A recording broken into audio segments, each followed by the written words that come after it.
Maybe we should give this guy some privacy. This is Resident Evil Requiem, and I'm going to tell you all about it. Before we get started, let's take a moment to reflect on Resident Evil, Capcom's iconic survival horror franchise. Now celebrating 30 years of success, it remains one of the most influential zombie outbreak stories ever created, packed with horrifying moments and unforgettable one-liners. First introduced in Japan as Biohazard on March 22, 1996, it debuted as a genre-defining video game, but has since set the stage for an ever-expanding universe. Beyond its many hits in the gaming industry, the franchise spread into mainstream entertainment with multiple Hollywood adaptations. Alright, I'm not going to reveal too much, but if you have any interest in playing this game, stop watching now. You've been warned.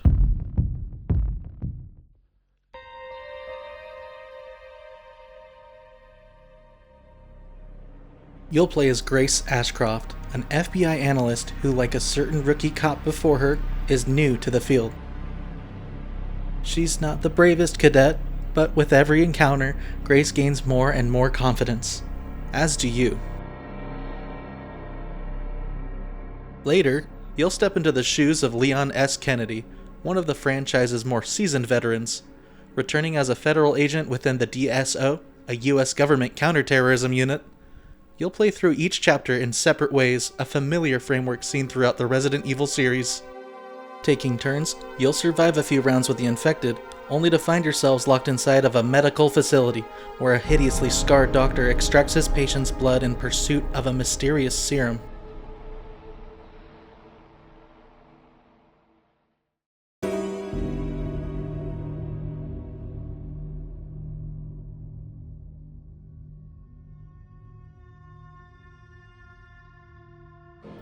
Requiem delivers when it comes to its atmosphere. With photorealistic visuals, unnerving ambiance, and sounds that send shivers down your spine, you'll die from anxiety before anything actually happens to you.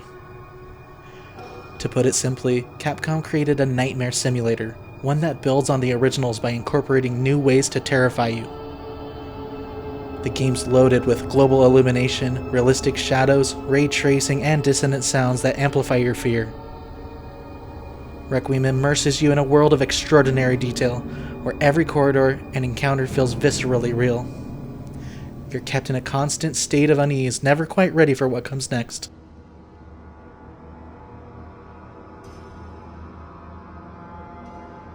There's a uniquely terrifying scare tactic involving the infected's ability to retain pieces of their humanity.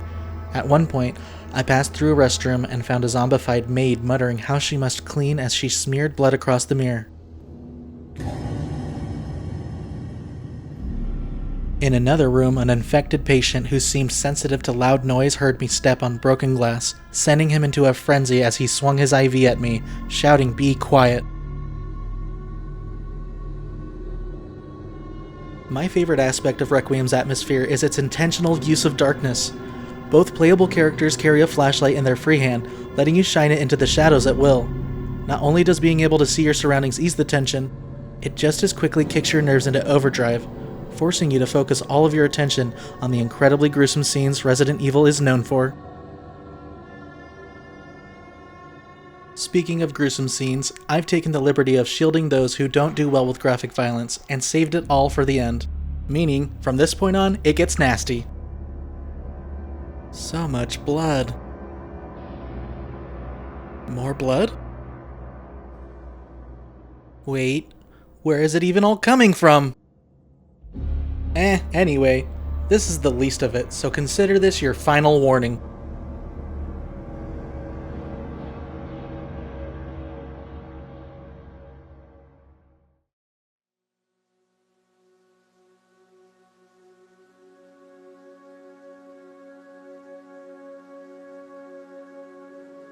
The nightmare begins at the FBI's Midwest Field Office, where Grace is suddenly tasked with investigating a crime scene at Wrenwood Hotel. Having weathered a traumatic experience there, she freezes at the thought of going back. Called to face her trauma head-on, Grace keeps things professional, swallowing the pain as she makes her way back to Wrenwood. Triggered by her findings, Grace relives the horror in a flashback, offering a glimpse into her past.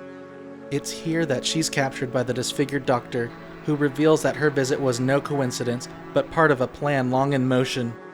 Leon's intel leads him right to them, but the doctor creates a diversion and escapes with an unconscious Grace. Our two heroes meet face to face, only to be separated by a facility-wide lockdown. Grace discovers a child in solitary confinement who's literally blind to the danger they're in.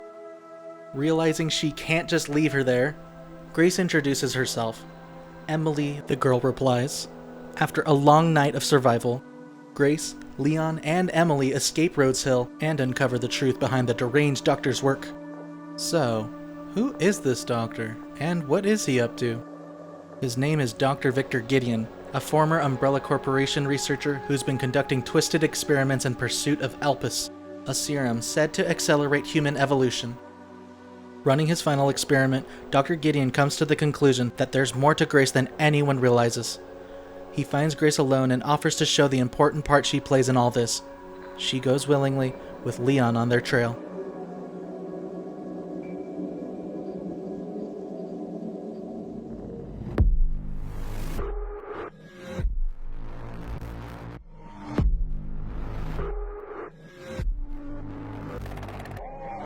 When playing as Grace, I found myself powerless. With no way out, I was left navigating the unknown armed with no more than a single round in my revolver and an almost cruel inventory limit. Imagine the atmosphere I described earlier, now with flesh-hungry bullet sponges closing in. With their teeth mere inches from my neck, I use my one and only defensive item, quickly driving my knife into them. Health and weapon proficiency can be permanently increased by collecting antique coins, but finding them takes time and effort.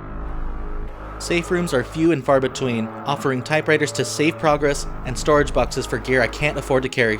Crafting isn't an option without first finding the blood collector, a tool exclusive to Grace. By combining infected blood with other materials, I can produce ammo, ink ribbons, and hemolytic injectors. On higher difficulties, saving requires ink ribbons, so crafting comes in handy when running out of saves. Progression hinges on key items and puzzle solving, and true to survival horror roots, Grace must evade a relentless stalker, one that can't be defeated no matter how much firepower she brings.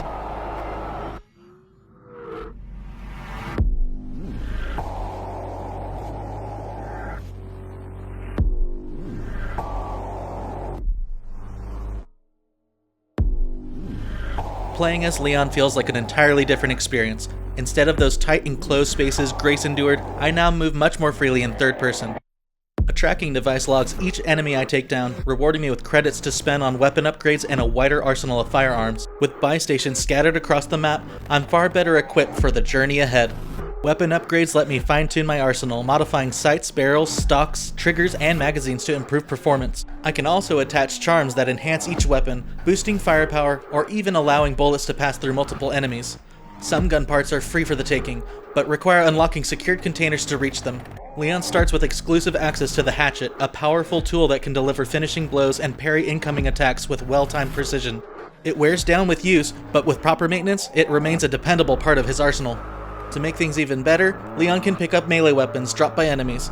Depending on the weapon, I can either unleash a direct blow to a single enemy, or equip one, taking a few down before it breaks.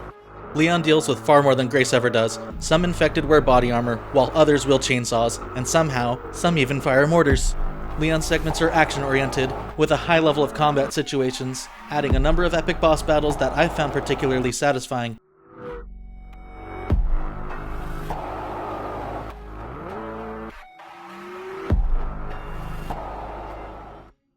Resident Evil Requiem raises the bar with its chilling atmosphere, masterfully crafted environments, engaging performances, and standout storytelling. All backed by gameplay that's as intense as it is rewarding. Not many games can make me scream these days, but after 30 years of making them, Capcom sure knows how to make it happen. And this time, they got me good. Requiem blends Ethan Winter's era intensity with classic zombie horror and action sequences inspired by Leon's encounter with Las Plagas. As a fan of both, I had an absolute blast from start to finish, and with its new cast, I'm excited to see where the series goes next. Thanks for watching.